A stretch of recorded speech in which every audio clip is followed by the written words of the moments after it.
Good evening. सब लोग settle हो गए? इंटरवल के बाद चालू करेंगे प्रोग्राम। अभी recording is done, no?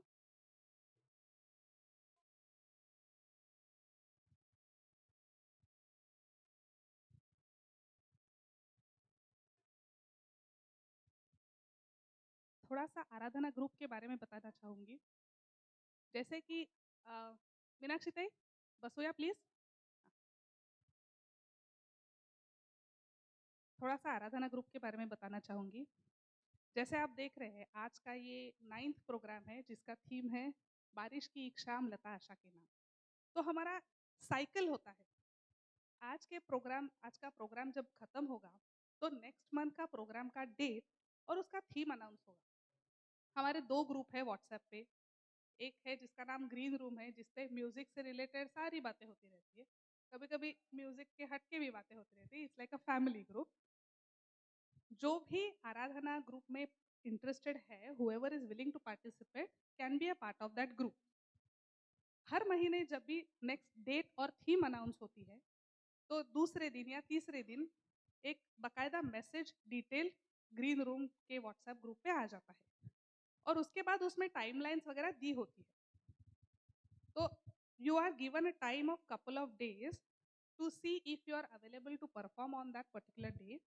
Rehearsal के डे पे और फाइनल परफॉर्मेंस के डे पे आप अवेलेबल के हो कि नहीं, ये थीम में मैं कौन सा गाना गा सकती हूँ या गा सकता हूँ, ये सोचने के लिए भी 1 आध 2 दिन दिए जाते हैं। और then you have to express your vote कि हाँ मैं पार्टिसिपेट करूंगी या तो नहीं, मुझे इस बार नहीं जम रहा है। तो whoever is finalist is selected and we form one main group of Aradhana which is specific to that particular program। Program हो जाता है तो वो ग्रुप डिसॉल्व हो जाता है।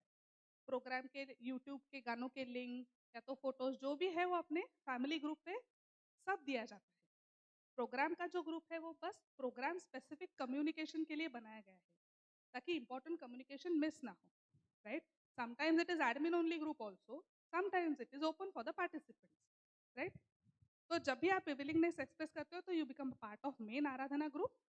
और उसके बाद वहाँ पे अपनी अलग अलग डेडलाइंस होती है, जैसे कि अगले 2 या 3 दिनों में आपको आपका फाइनल गाना सिलेक्शन वाला जो है वो वहाँ पे डालना है। अगर वो that is done on first come first serve basis till now. We are thinking of some innovative ideas for that also. Let me just clarify. तो अगर मैं अपना गाना पहले डालती हूँ कि ये 2 गाने मुझे लेने हैं, तो नेक्स्ट मेंबर जब भी गाना पुटअप करता है तो he has to see what whichever गाना I am willing to sing is already taken और नॉट। ऐसे फाइनली जब अगर maximum, and there is one more important thing that we can accommodate maximum 19 to 20 participants, right? So that the program is quick and well received and not being boring, which is just running out of time and 4 5 6 घंटा कुछ भी चला, ऐसा नहीं है। So we've got a limit to ourselves। So इसमें भी थोड़ा अगर रिस्पॉन्स ज़्यादा बढ़ता है तो if it is in the number of and counts of 18, we'll be happy to have 2 programs। But if not, अगर नंबर जो है वो वी 20 21 22 है तो we'll be having no other choice than placing some kind of selection criteria, right? Which will have some logical meaning behind the selection, right? और जो भी ये चल रहा है ये हमारी पर्सनल इंटेंशन से नहीं है। मैं और चारू काका दोनों ही we are striving hard to have the best performance every time from the group. And for that of course we have to be strict at times also. तो उस टाइम आप ऐसा नहीं बोल सकते कि ये क्या 40 साल की मुझे सिखा रही है। That is not something which we are expect, right?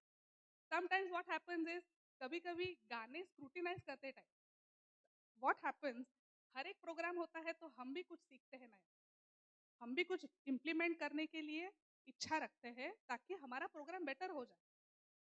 तो हर बार, because we are not the professional organisers, even we are doing it out of passion, तो हर बार हम कुछ नया सीखते हैं, कुछ नया रूल इम्प्लीमेंट करते हैं, and we expect everybody should take it positively। Yes, people are taking, I'm not saying that they're not cooperating, they are cooperating, but since there are many guests today, it's my duty that I should be explaining you all the rules, right?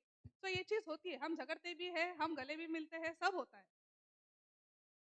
Just like a typical family, we do everything, it's not just a goody goody family। Yes, we fight also। So once we finalize the list of maximum 40 songs, we pass it on to our musicians, then they check it उसका feasibility क्या है, ये गाना वो अच्छे से बजा सकते हैं कि नहीं, अच्छे से बजा सकते हैं मतलब it is not about their competitiveness, they are the best people we could get on board, right. But फिर भी कभी कभी क्या होता है कि आर डी बर्मन का ऑर्केस्ट्रा या तो उनके ऑर्केस्ट्रा में there are like almost 50 types of music instruments involved. So sometimes it becomes challenging for them. So that also we have to understand, right? So we get approval for them that all 40 songs are okay and we will be able to do them nicely with whatever instruments we have. अगर जरूरत पड़े तो वहाँ पे हम गाने बदलते भी हैं. We suggest songs also and people take it positively, which they are supposed to do, right? So एक बार ऐसे होता है तो initially एक हफ्ता भर में ये सारी चीजें हो जाती है. Then you get ample time of 2 to 3 weeks to practice on your own. By the time you can reach out to Kaka, myself for any kind of help कि ये मुझे नहीं जम रहा है या तो ये कैसे करो, इसका कराओके ट्रैक मुझे नहीं मिल रहा है, क्या आप हेल्प कर सकते हो कि ये गाना मुझे डिफिकल्ट जा रहा है, इसका कैसे करूँ, any kind of thing related to that song. And we are always there to help you out with it, right? And then comes the rehearsal day. So कभी कभी लोगों को क्या लगता है रिहर्सल मतलब मैं जाऊंगी पूरा गाना गा के आऊंगी and that's it. So it is not about that. Rehearsal normally क्या होता है कि ओरिजिनल गाने का स्केल अलग होता है और हमारा खुद का स्केल है that is unique, right? And it obviously will very from the original version. So rehearsal के दिन पे हमारा काम होता है कि म्यूजिशियंस के साथ हमारा स्केल मैच करे so that they will also make a note and we will also come to know. और फिर there is one more important criteria that we have to finish the song in 4.30 minutes only for obvious reasons. So that is something, you know, we are improving, we are learning, we are implementing rules. कभी कभी ऐसा भी होता है कि जैसे आज हमारे 2 मेंबर्स नहीं परफॉर्म कर पा रहे because of some medical emergency, because of some office emergency. So at that case again we have to think because we are running on no profit no loss basis. So what we do is 50% हम लोग programme में utilise करते हैं, 50% we carry forward. क्योंकि अब तक we say that we are working on no profit no loss, but we know we have put in money from our pocket. I mean, it is not like कि हम लोग को हमारी महानता बतानी है, but this is the fact, right? And everybody understands, they are willing to cooperate, so things are going good. So अभी के लिए मैं I think अपना बकबक बंद करती हूँ. Let us come back to the program.